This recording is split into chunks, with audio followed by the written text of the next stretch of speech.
Welcome to the Darkstream. Voxday, voxday.blogspot.com, and unauthorized.tv. Tonight I'm going to talk about fake news and fake democracy, how the two of these false things are being imposed upon the public, and the relationship between the two of them. Thanks for tuning in. This is the stream that is not a stream, the Darkstream. And I don't know about you, but I've been reading a number of articles about the recent European elections, especially as they took place in England, where the Brexit Party massively outperformed everybody's expectations, especially when you consider the fact that the party's been around for 6 weeks. But what was really disturbing to a lot of people, especially in Great Britain, was the way that the fake news covered what was one of the most remarkable stories in British political history. You know, a party that didn't exist 6 weeks ago is formed by this maverick who had upset the European elections 5 years ago in 2014. Then, comes out of nowhere. And because of the total inability of the Conservative Party to deliver the promised exit from the European Union, completely shellacks both of the two primary parties, the two major parties, dominates the election. And yet, the fake news tries to report it as a victory for the Remain parties. And, this is just astonishing. Here you've got such a clear mandate, such a clear passion on the part of the public, on the part of the people, to leave the European Union, that a party comes out of nowhere, dominates everything else, and they're trying to, the media, especially the BBC, is trying to portray it as a victory for what they say are the Remain parties. But the truth of the matter is, only two of the parties can really be considered Remain parties. Labour, which may or may not support a second referendum, clearly has as its public policy delivering Brexit and honoring the results of the 2016 referendum. If they didn't do that, they would have been completely destroyed in the last general election. And to not count the Conservatives is just ridiculous as well. The Conservative Party, although it is infested with a host of pro-Remain members of Parliament, the Conservative Party itself is heavily pro-Brexit. That's why the party got decimated so badly in the elections, in the recent European elections, is because so many of the Conservative Party grassroots wants Brexit, is perfectly content with no deal Brexit, and yet we see this fake news being pushed that what was an overwhelming, victorious, strong vote for the single issue of Brexit at any price, Brexit with no deal, Brexit by October 31st. And the media is trying to claim the precise opposite. It's not unlike what we saw in the States, where they were running around talking about how, well, the popular vote was for Hillary Clinton. Well, that's not the way that U.S. elections work.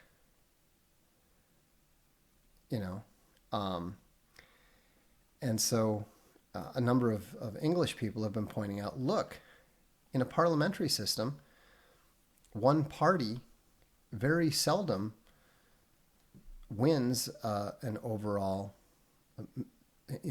majority, and to claim somehow that the Brexit party didn't win is rather like saying that in the English Premier League, even though Arsenal and Tottenham and Chelsea didn't win the Premier League, if you put all their points together, then this non-existent team called London won the Premiership. It's not how the rules work. It's not how the game is played.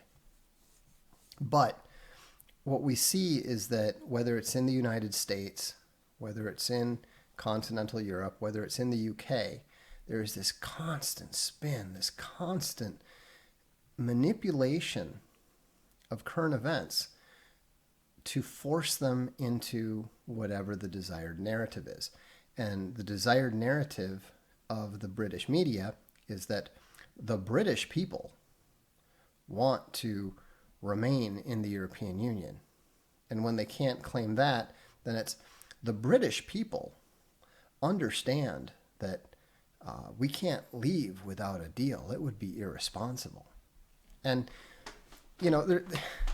I don't know what it is about politicians and talking heads, but they seem to think that invoking the sacred name of the people somehow allows you to say the most ridiculous, most obviously false things and endow it with some sort of deep meaning or something.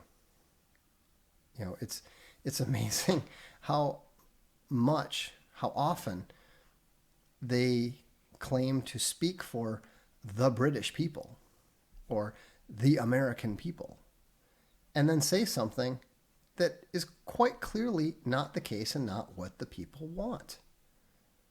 And that's where we get the link to fake democracy, because in the United States, in Great Britain, in Germany, in France, in most of the nations of the Western world, most of the nation states, countries of the Western world, what we're seeing is that you've got the left and the right faction of the ruling party.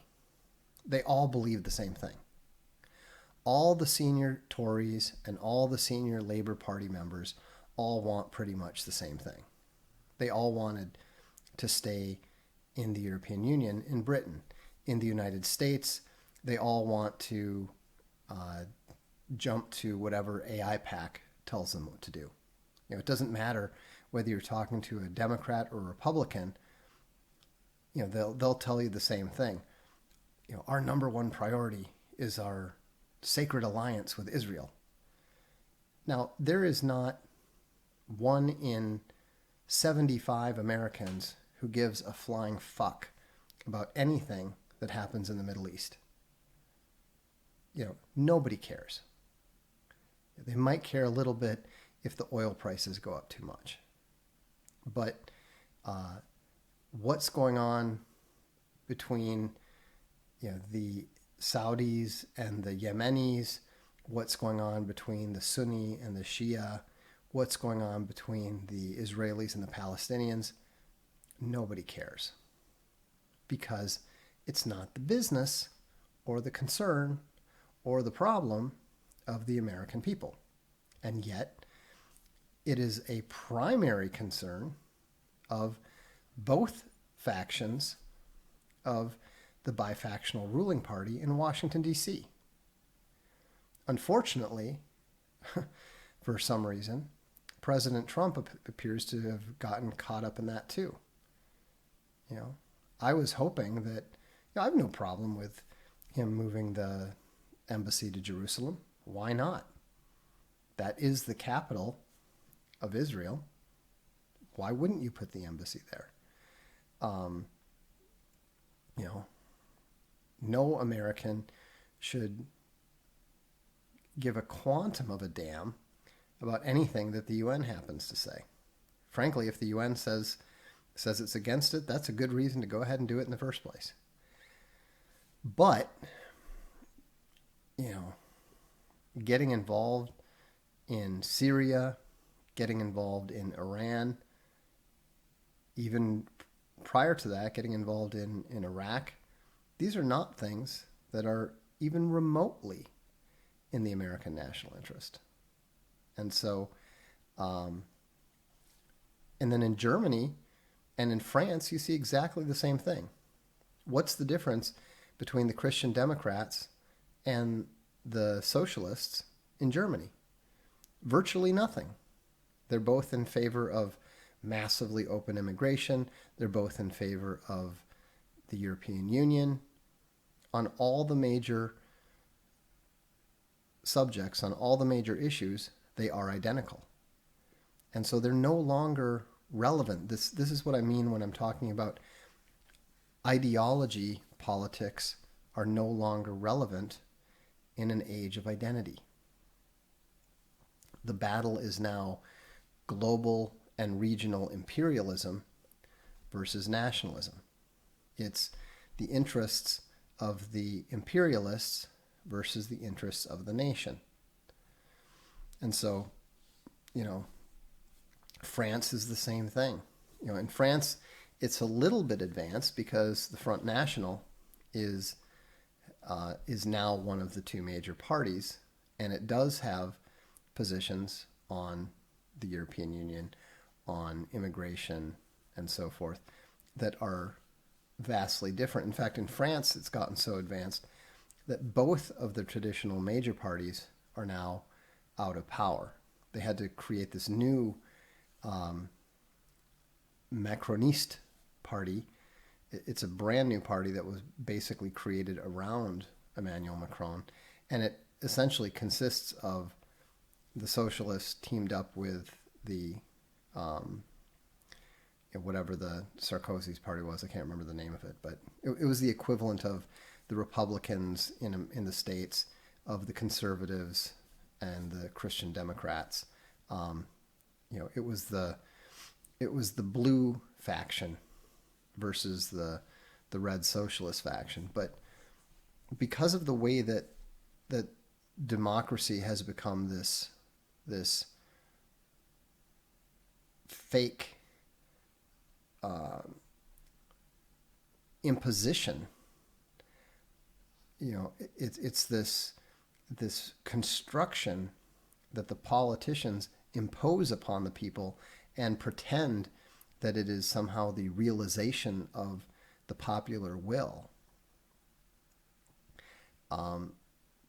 It's a substitute for democracy. It has nothing to do with democracy, but they talk about it as if it is. And that's why I think that one of the terms that we're going to see more and more is the term that I was reading about in Russia today when they're talking about fake democracy.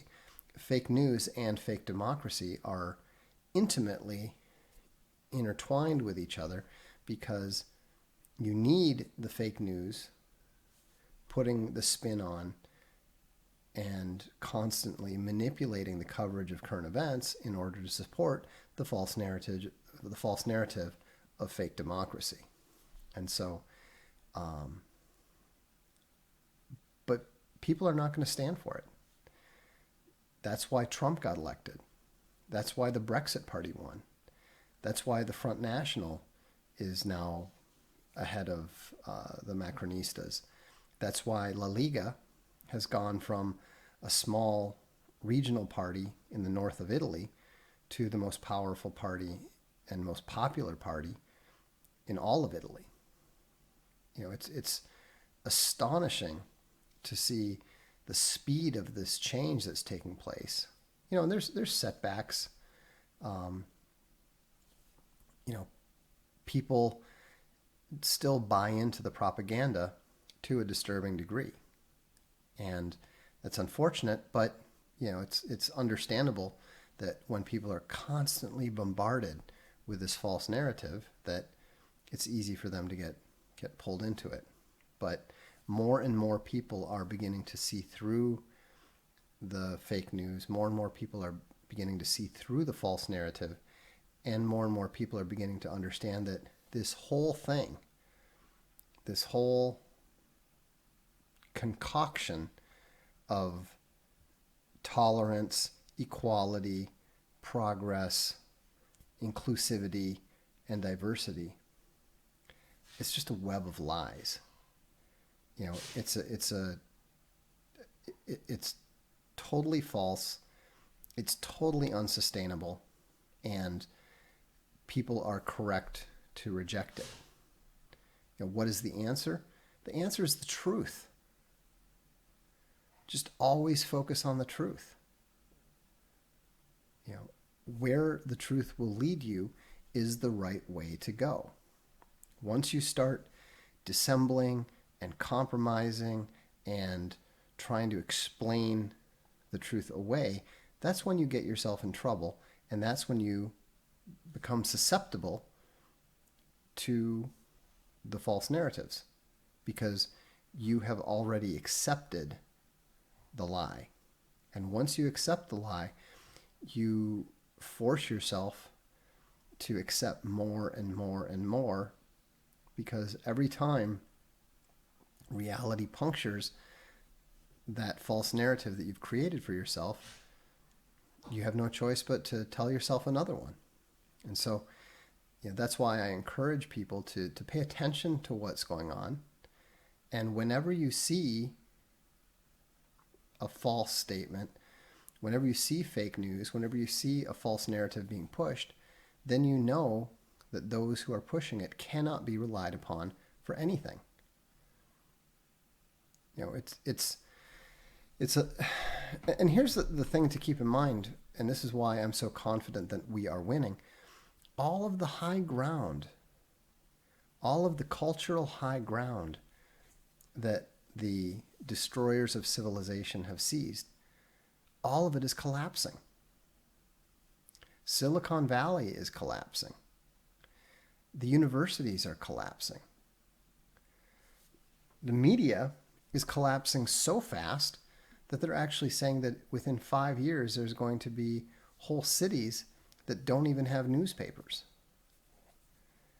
Why is it collapsing? Because the more that an organization or an institution is converged, the less it is capable of fulfilling its primary role. What's the point of reading a newspaper that's going to lie to you? You can't get news from a organization that only feeds you fake news.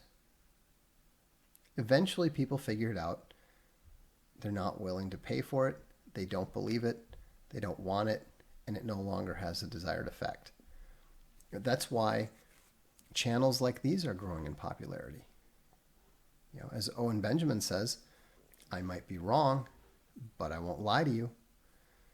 You know, nobody is correct all the time. Definitely not me. You know, I don't understand everything that's going on. I don't have perfect information. I just do my best to interpret the facts to the best of my ability and share some of them with you.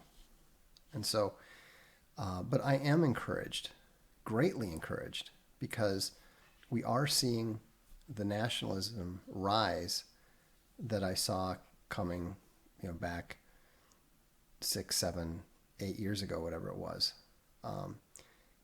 And the rise of nationalism is the defense of civilization. You do not have civilization without nations. Empires are intrinsically anti-civilizational, they're intrinsically evil, and they're intrinsically anti-Christian, believe it or not. But we'll get into that with another Darkstream. I think that deserves an in-depth discussion or two on its own. Couple of other news items. For those of you Archaven backers who recently got the email about how we were changing tactics, Things are going very, very well. I'm going to be emailing about 20% of you, so don't sweat it if you don't get an email. There's just one piece of information that we're going to need in order to structure things for this new approach. But the great thing about this new approach is that there's not going to be any deplatforming possibilities, and it's going to be considerably more efficient and cost massively less than the approach that had originally been presented to us. Just to be clear, I was not involved in selecting that approach. It's not the approach I would have selected, but I was not involved within that, which is one of the reasons why I haven't talked directly about this, is because I didn't have anything directly to do with it. But we have come up with a much better alternative. It's better for in a variety of ways, which I will explain in due course. The overall time frame figure probably 2 weeks before we're going to be sending out instructions and more information. So that's what's going on.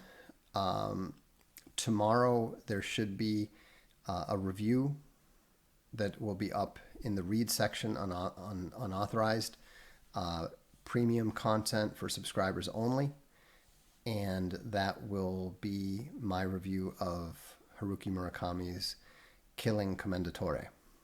And so check it out. If you haven't subscribed to Unauthorized yet, I would encourage you to do so. This is the Darkstream. I'm Vox Day.